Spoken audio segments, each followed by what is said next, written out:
Hello everybody, good morning to all. आज हम English grammar में करेंगे कंजक्शन पार्ट 3। इससे पहले हम कंजक्शन के 2 पार्ट्स कर चुके हैं। आज कंजक्शन पार्ट 3 में हम करेंगे व्हाई, बिकॉज, सो और therefore, that, as if, as long as. First of all while एक टाइम कंजक्शन है। इसका यूज कहाँ होता है? To express the duration of time, एक समय की अवधि को बताने के लिए हम वाइल का यूज करते हैं।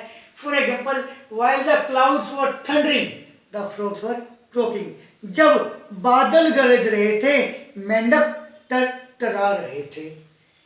नेक्स्ट यूज है वाइल का to express the two different actions of two different person at the same time.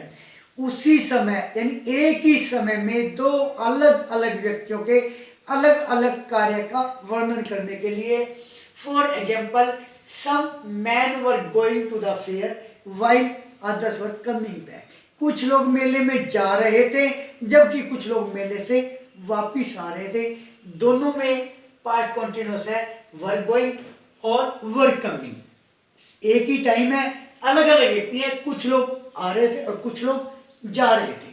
तो हम ऐसी कंडीशन में वाइल का यूज करते हैं जिसका मीनिंग होता है जबकि कुछ लोग मेले में जा रहे थे और कुछ आ रहे थे। नेक्स्ट, बिकॉज एक रीजन कंजक्शन है जिसका मीनिंग होता है क्योंकि। टू एक्सप्रेस रीजन, एक कारण को व्यक्त करने के लिए। For example, he failed because he did not work hard. वह असफल हो गया क्योंकि उसने मेहनत नहीं की। और एग्जाम्पल है, he missed the bus because he did not walk fast. उसने बस मिस कर दी, क्यों? Because he did not walk fast, क्योंकि वह तेज नहीं दौड़ा। नेक्स्ट, सो और देयरफॉर दोनों का एक ही मीनिंग है, इसीलिए इनका यूज होता है फॉर शोइंग रिजल्ट को दर्शाने के लिए। For example, he is working very hard, so he will get the first position. वह कठिन परिश्रम कर रहा है इसीलिए उसकी फर्स्ट पोजीशन आएगी। Next, that, to combine two simple sentences, दो साधारण वाक्यों को जोड़ने के लिए दैट का यूज किया जाता है जिसका हिंदी में अर्थ होता है कि। For example, the teacher told us that the earth moves round the sun.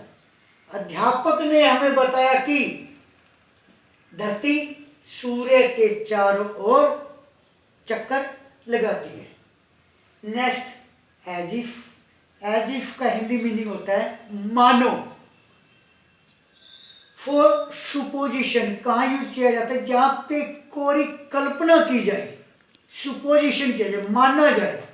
For example, he walks as if he were a prince. वह ऐसे चलता है मानो कोई राजकुमार हो, यानी उसकी चाल ऐसी है जैसे वो कोई राजकुमार हो। और हमने एक बात ध्यान रखनी है कि यहाँ पे ही के साथ वर का यूज हुआ है, ही के साथ वर का यूज नहीं हुआ। क्यों?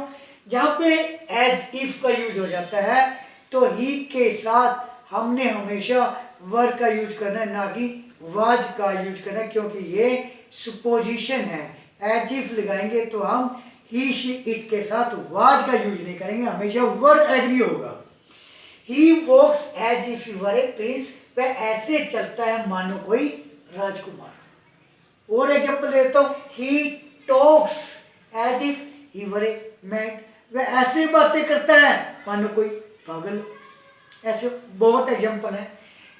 नेक्स्ट, एज लॉन्ग एज, ये टाइम कंजक्शन है जिसका हिंदी मीनिंग है जब तक।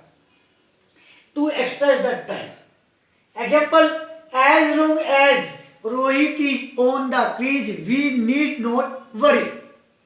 जब तक रोहित शर्मा क्रीज पर खड़ा है हमें चिंता करने की कोई जरूरत नहीं है।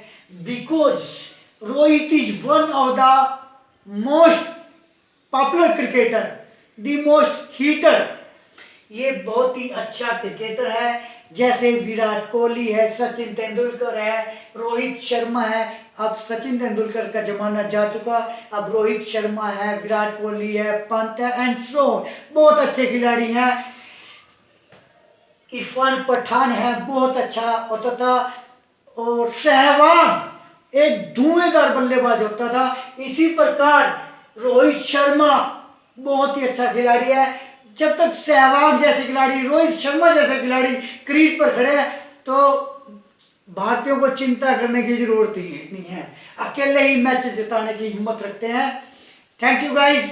अगर आपका वीडियो पसंद आए please like and share this video. अगर आप मेरे साथ मेरे चैनल पर पहली बार जुड़ रहे हैं please subscribe my channel. Thank you guys.